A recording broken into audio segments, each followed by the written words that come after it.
Hi, everyone. Thank you, Pastor Michelle. I will start by just introducing myself and One Northside. And then I actually have a co-facilitator here with me, Megan, one of our members who lives in Lakeview, actually down the road from Holy Trinity, who is going to be co-presenting with me. But I'll start by introducing myself and One Northside. I'm the economic justice organizer at One Northside. I've been on staff there for a few years. And One Northside, we're a community organizing group. We are based in Uptown, but we work across the North Side from Lincoln Park all the way up to Rogers Park. And we work at the city, state, and federal level on campaigns to pass laws related to social, racial, and economic justice. And we do that through community organizing, which is exactly what we're doing right now, getting out into the community in the ways that we have right now, talking to folks about issues that will affect all of us and bringing us together in action. So I'm really happy to be here with you all talking about an issue that's on the ballot in November, the fair tax, and sharing with you what the fair tax would mean for us in our communities. And if you're interested, offering opportunities to get involved in the work that we're doing. So maybe, I know many of you know each other, but we don't know you all, and I would love if people could just quickly introduce themselves in the chat, maybe just your name, your neighborhood, and then what brought you here, a quick sentence, or if there's something that you're interested in learning today, if you want to put that in the chat with your introduction, that is great, so that we can make sure to cover that in the 30 minutes that we have. But Anna, we have 35 participants, and do you want everybody to go, or? I think just if people want to put it in the chat, if they feel moved. Yeah, unfortunately, I don't think we have time for everyone to go around, although I wish we did. So yeah, feel free to make use of the chat for that if you're able. And while people are doing that, I will just kind of give an overview of what we'll cover today. So we have 30 minutes and we will be ending on time for sure. I want to be respectful of everyone's time.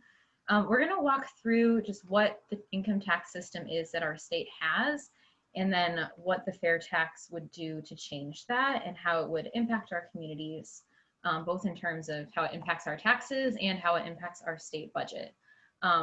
We'll definitely cover some frequently asked questions about the fair tax. I'm sure many of you maybe have been seeing ads, both for and against. So we'll cover some of the things brought up in those ads.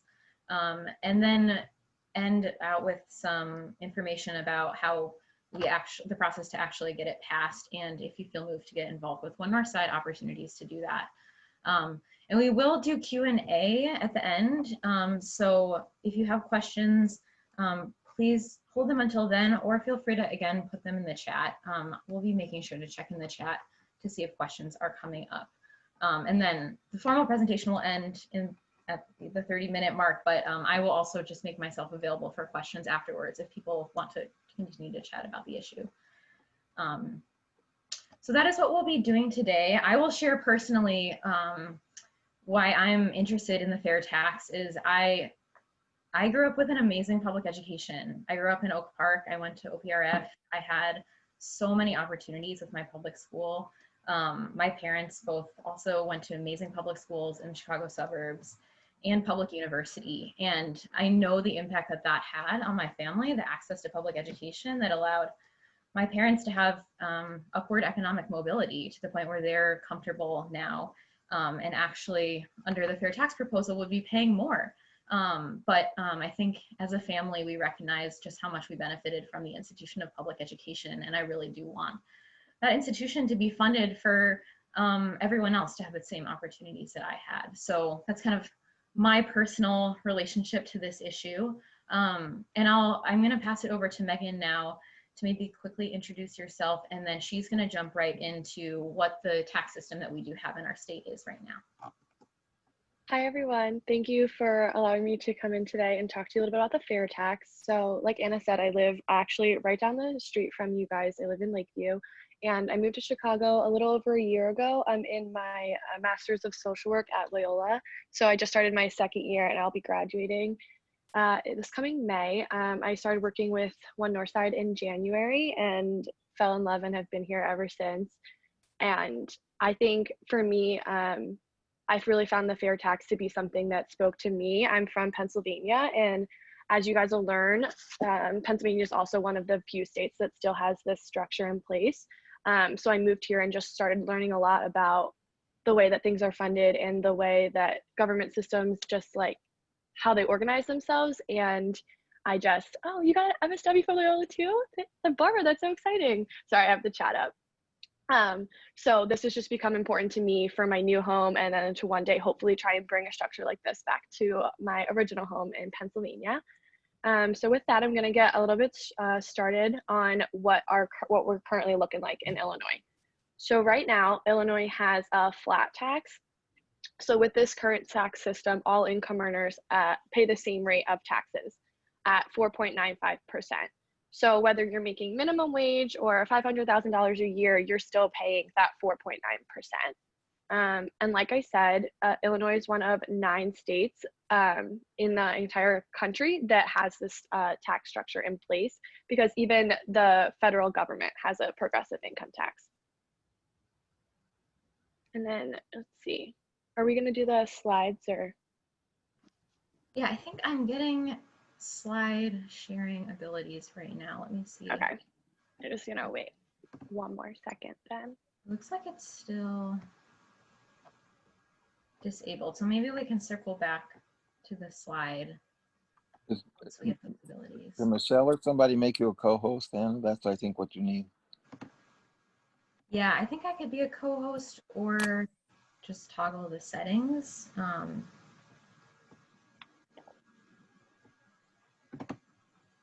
Maybe we can move forward and wait until we have the green light and then just go back to those slides.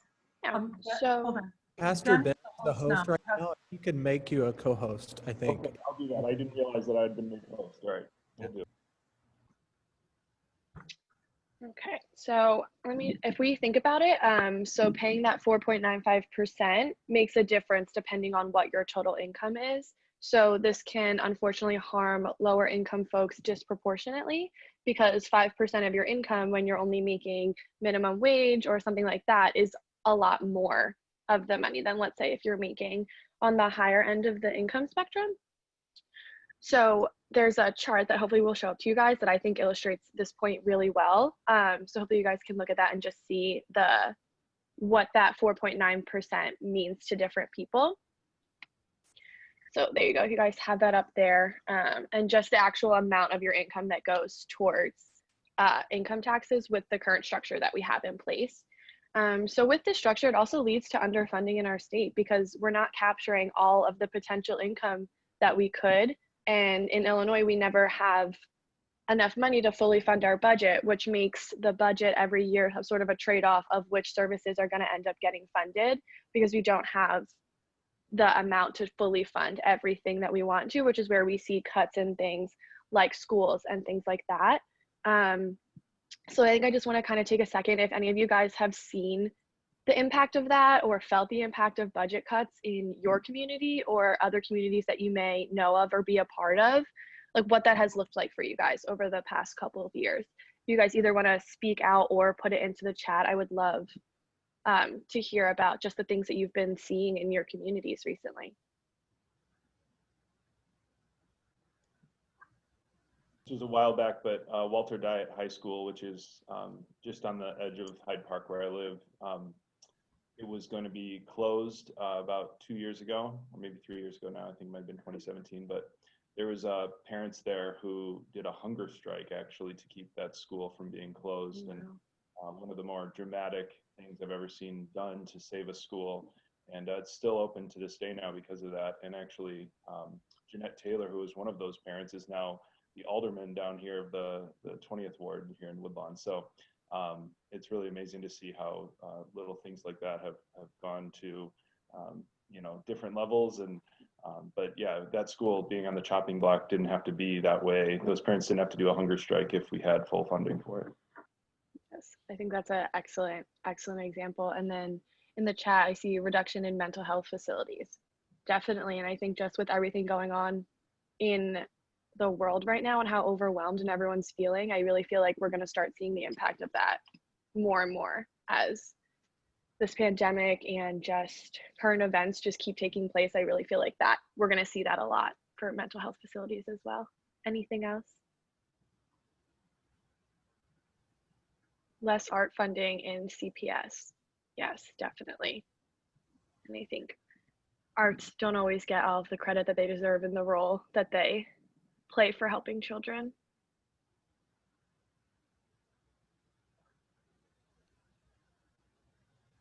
Reduced bus routes.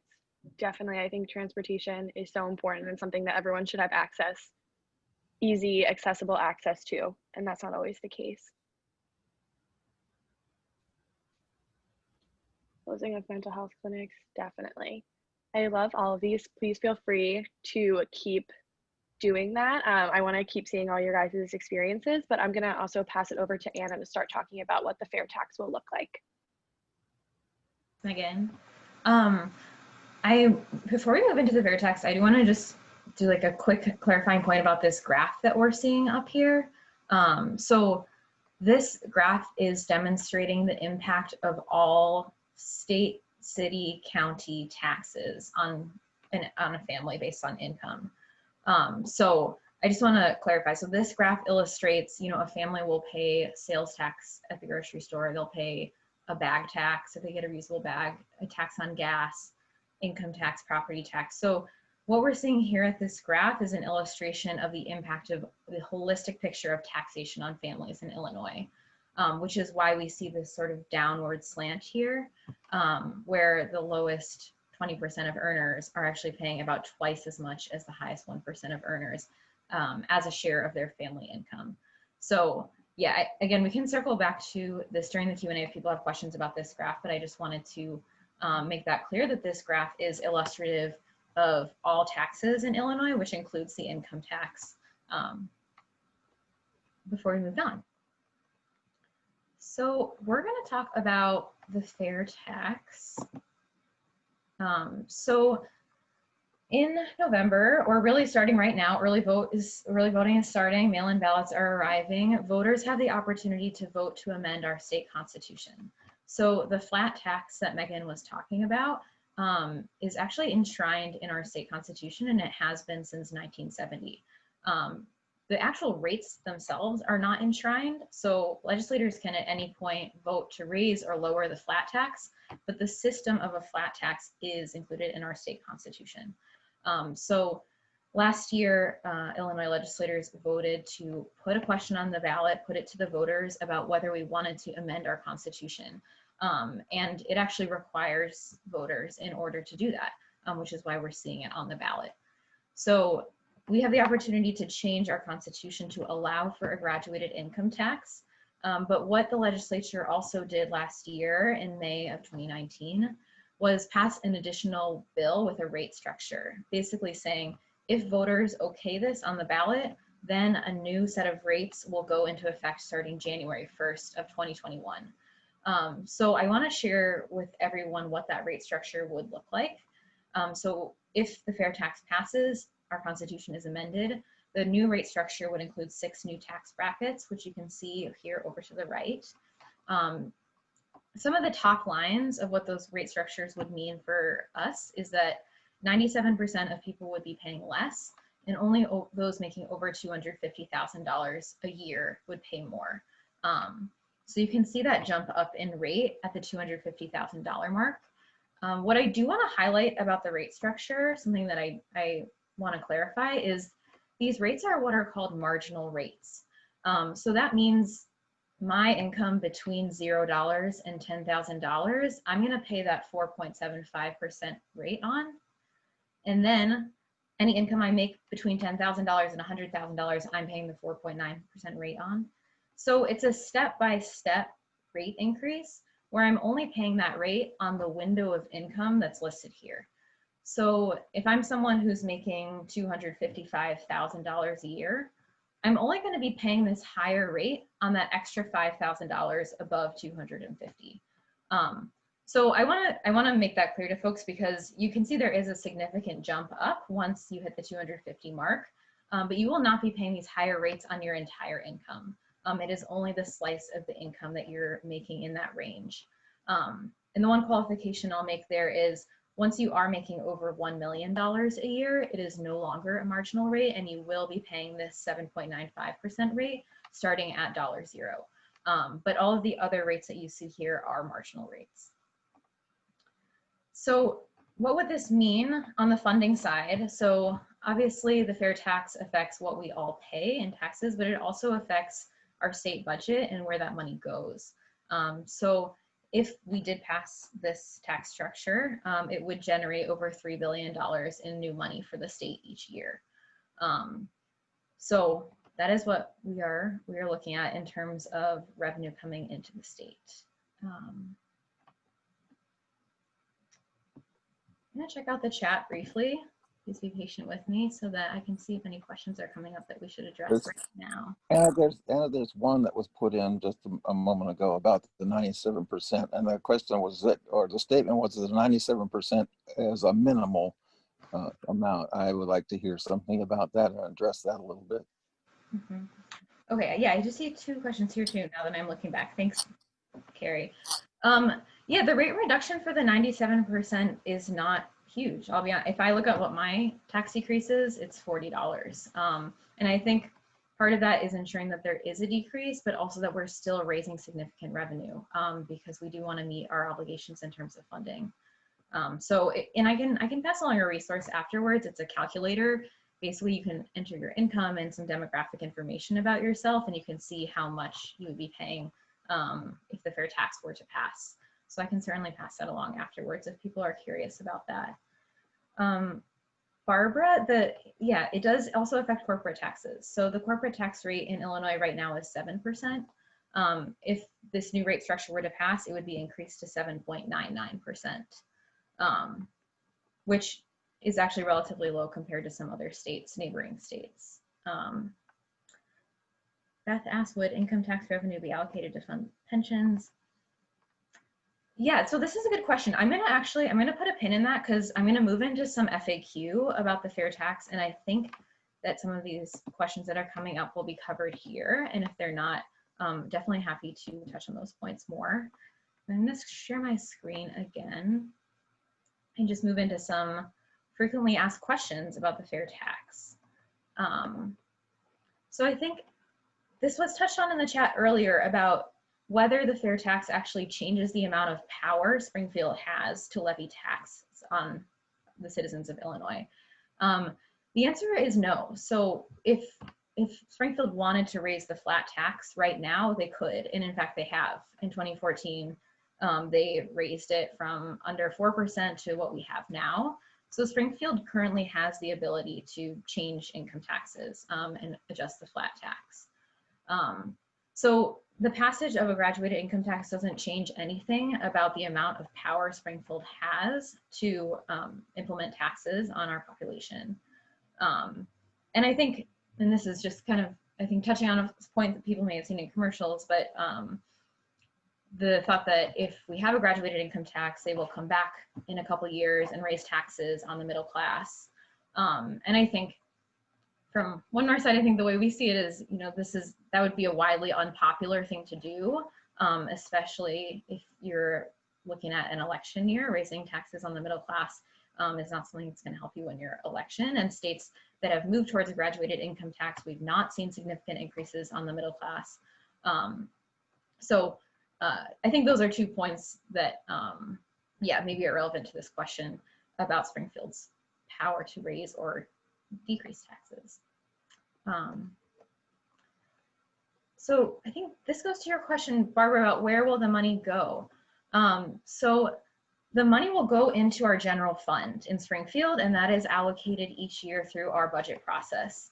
So that involves the governor making proposals about where the money goes, and then passage by a majority through both legislative chambers in Springfield. So it will go right into that process. I will say One Northside, as an organizing group, we've worked closely with elected officials on that process for many years to fight for funding increases to mental health and K through 12 education. And so we're gonna certainly be continuing to do that. We don't have any illusions that the fair tax is gonna pass and on November 4th, we'll be done with the work. we're going to keep working to make sure that that funding is going towards the things that we want to see prioritized. But as a guideline, as a framework, we can, I think, look to a budget proposal that Pritzker released in February of this year. So he released a proposal about how that money would be used if the fair tax passed. And it included funding pensions. It included increases to K through 12, university education, and social services like DCFS. And it also included paying off the immense debt that we have racked up as a state in interest on borrowing money, which I will be transparent about. Some of this money certainly will go towards that and digging us out of the financial hole that we're in. And again, you know, that's what Pritzker put forward. It has to go through the legislature. And also I do want to qualify that too with a lot has changed since the pandemic. We are looking at huge revenue shortfalls next year and even the following year due to the economic recession we're facing as a state. So what he proposed in February is probably going to look different next year, but I think it's important to note that the tune in Springfield is to definitely make sure that some of this funding is going towards social services and K through 12 and higher education.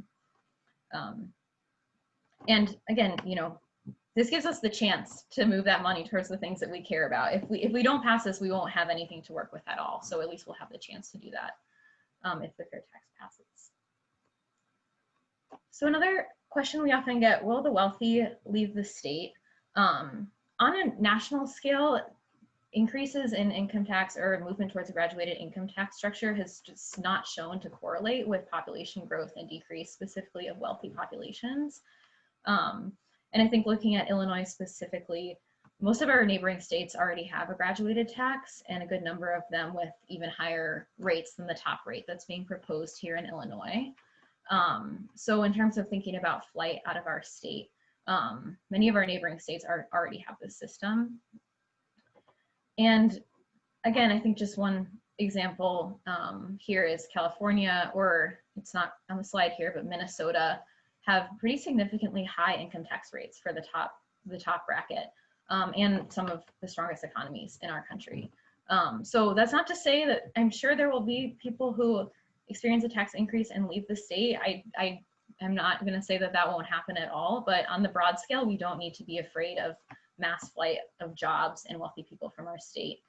And I'll say right now, the population exodus that we're seeing from our state is mainly low income, middle income people, a lot of people of color leaving our state because they're paying too much and they're not getting the services that would allow them to have successful lives here in Illinois.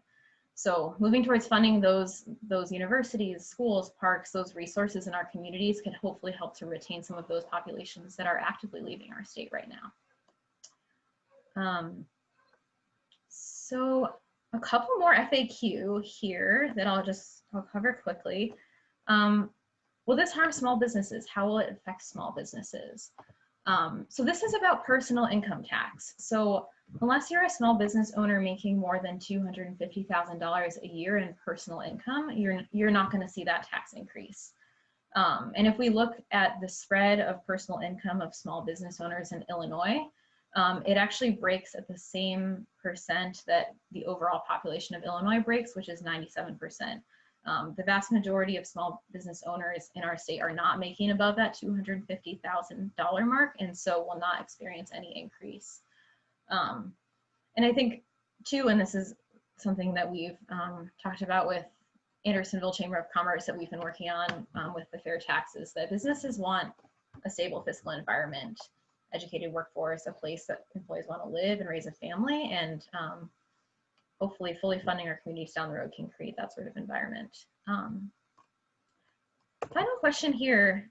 People may have seen questions about how this will affect seniors, specifically looking at retirement income.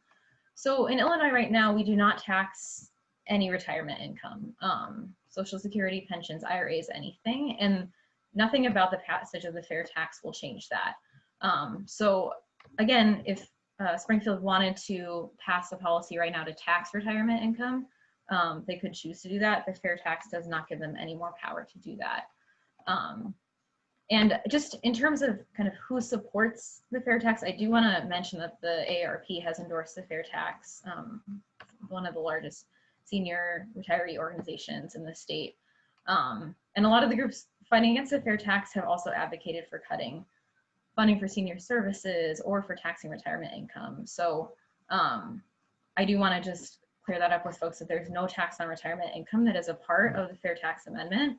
And if we look at the group supporting it and against it, we can see where they've previously stood on those issues before we got to the point where we're being asked this question on the ballot.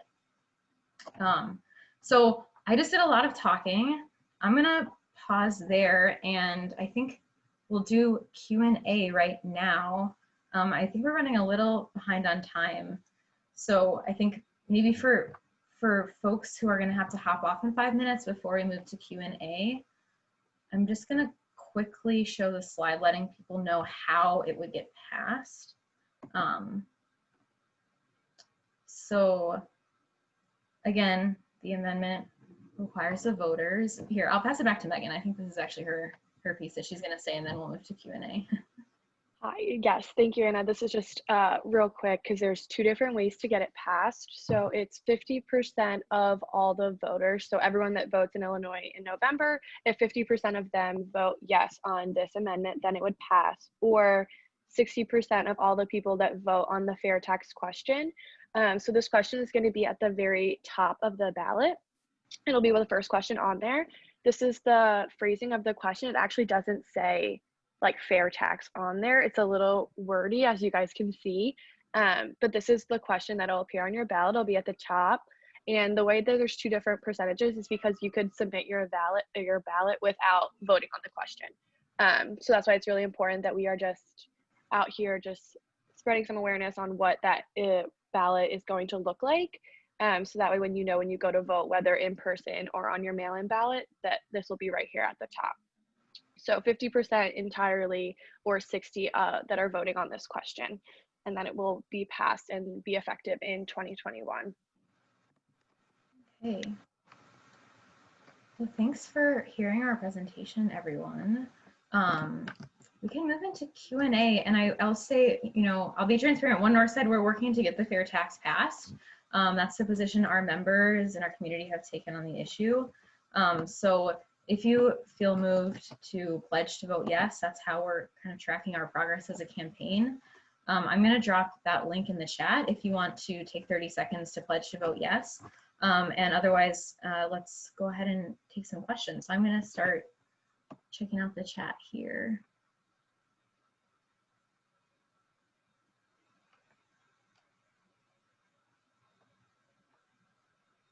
Yeah, and maybe, do people want to just jump in too out loud as I'm kind of reading through here?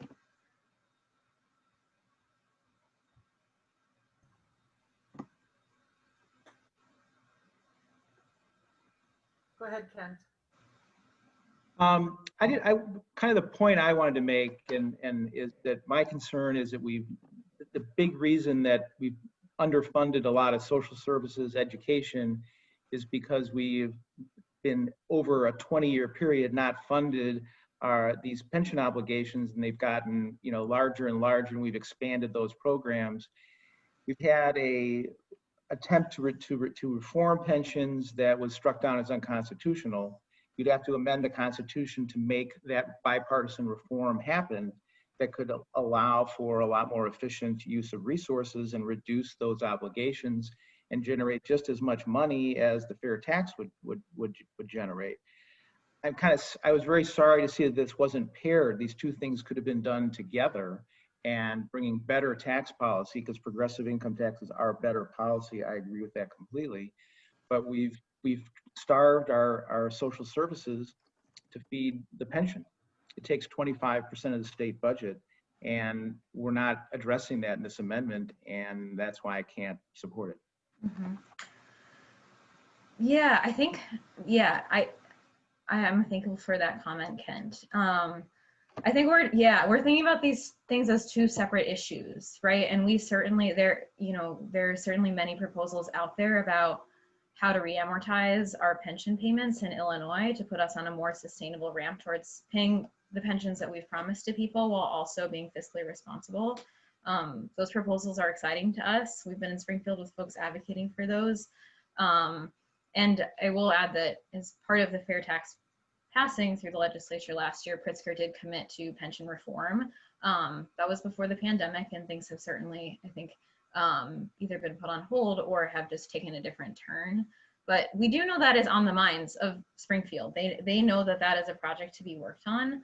And I think for us, we agree the graduated income tax is better policy. And one thing I will share too is if this amendment does not get passed now, we are not going to have another chance for a long time. So if we want to put this good policy in place now and know that we're going to get to the other issues later, we have to do it this November. You know, Springfield voted by a supermajority to put it to the voters, and if the voters vote it down, they are not going to be chomping at the bit to put it back on the ballot anytime soon. So we're really thinking about this as opportunity. This is our one chance to do this.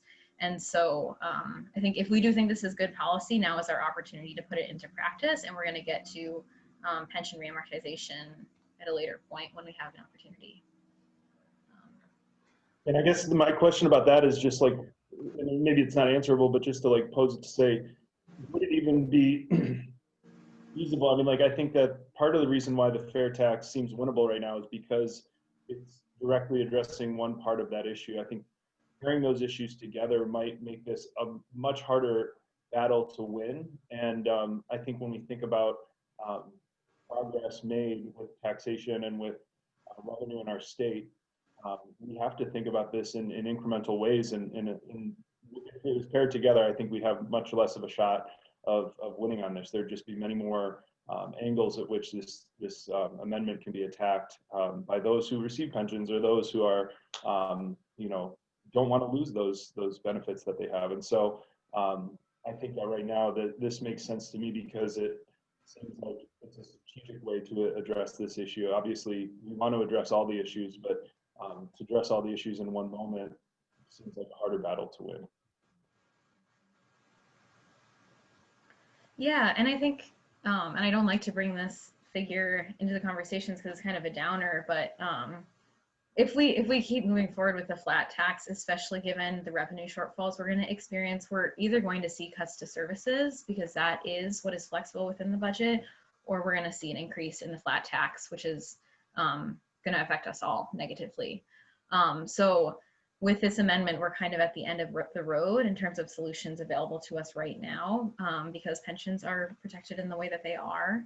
And so if we don't want to see those significant cuts to services, K through 12 education and mental health, or we don't want to see an increase in the flat tax, we have an option to go a third route with the graduated income tax. But yeah, I appreciate that perspective, Ben, too, on if there's anything I've learned about organizing and policy change is that it's piecewise. We have to take steps in the direction we want to go, and it's not always going to be compass pointing fully north.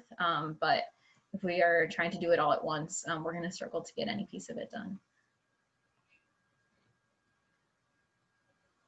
I see a question from Sarah in the chat. Would the progressive tax system include taxes on retiree pensions? As of right now, no.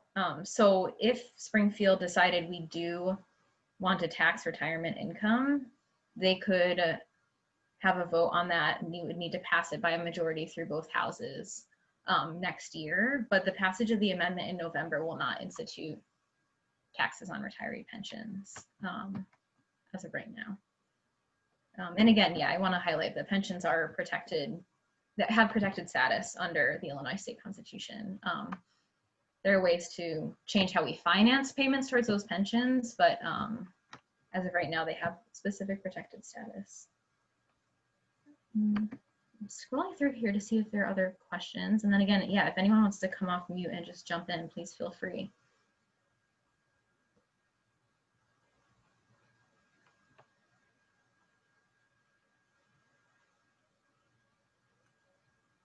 I know that there was also the video that we wanted to show here at the end. So if there aren't any more questions, just being conscious of time, maybe we can move along to that. And if any questions come up after the video, then we can always hang out on Zoom to answer any more questions that you might have. This is actually a video. I'm part of a clergy caucus through the People's Lobby, which is actually one of the close partner organizations with One Northside. And through the clergy caucus, we've been thinking about ways that we can also continue to work to promote, a passage for the fair tax. And one of the ways we came up with this is to think about this as like an issue of faith for us. And so I interviewed 4 different pastors, and I put together this video. It's only 3 minutes long, so hopefully it's short enough for y'all, but I just put this together. This is the premiere of this video. I haven't shown this to really anyone besides the folks who are involved in making it. So you all will be the first to see it, but it'll be on social media following, throughout this week and in the month of October. So if you feel called and you appreciate the video and the content, please share it and use the hashtag fair tax is faithful. So I'm going to share my screen and preview this video.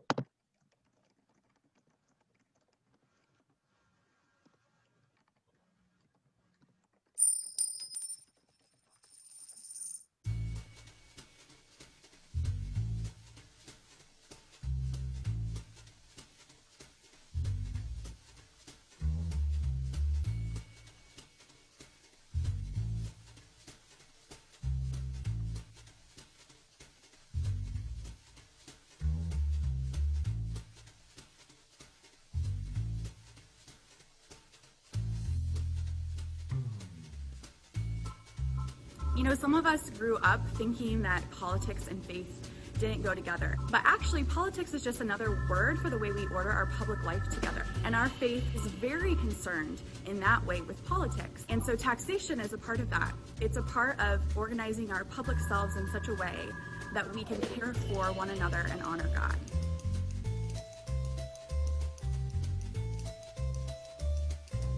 As a person of faith, I reflect upon the Hebrew scriptures, specifically Micah 6 and 8, and how we are required to do justice and mercy. In the New Testament, Jesus Christ encourages us to give to those who are the least. Can we even escape thinking that a fair tax is not fair? The fair tax is fair because to whom much is given, much is required. Vote yes for the fair tax.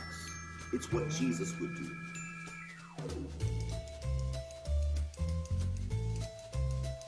What does tax policy have to do with faith? As it turns out, quite a lot. Scripture is filled with stories of poor and working people being crushed by unfair taxes. God lifts up the voices of prophets and faithful people to demand justice from people of power and privilege. Here in Illinois, poor and working families are suffering because of a state tax that falls too heavily on their shoulders. Low-income households now pay almost double of what the wealthiest pay in taxes as a share of their income. And that's just not right. But that's not all.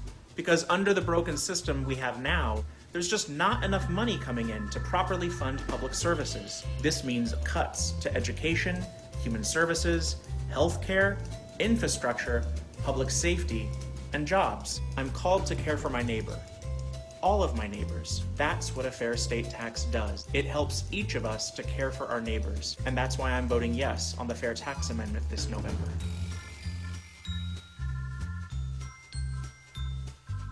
People of faith throughout Scripture are told that we must put our faith into action. We're taught that living faithful to God must also mean living just lives. Paying more when you are poorer does not make good economic sense, and it does not make good moral sense. So I'm encouraging you, vote yes to the fair tax. Give people who have more an opportunity and even a mandate to pay more.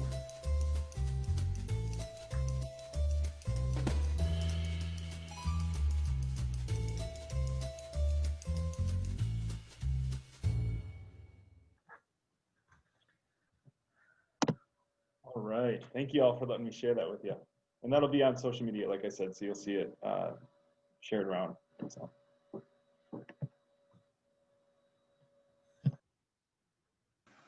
Thanks, Ben. I hadn't seen that video. It's really cool. I appreciate you sharing it.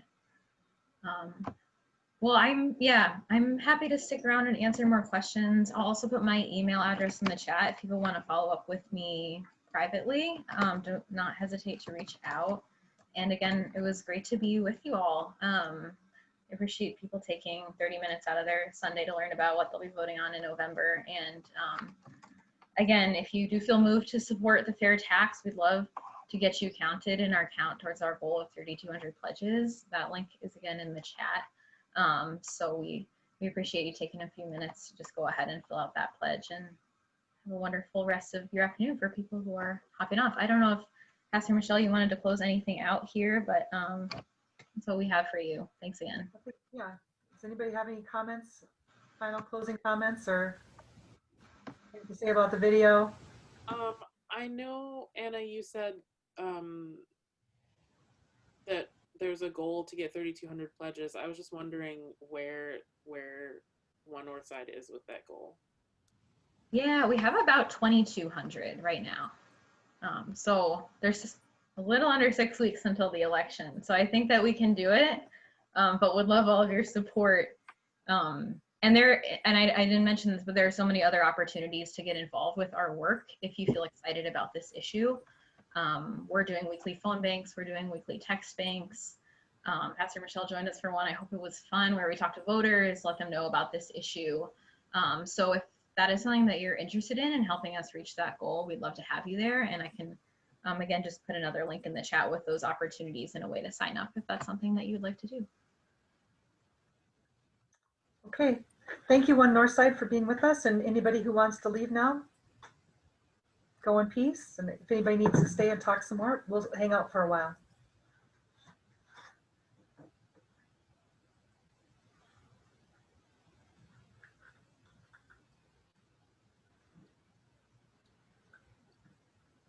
So if anybody's staying, you got something to say?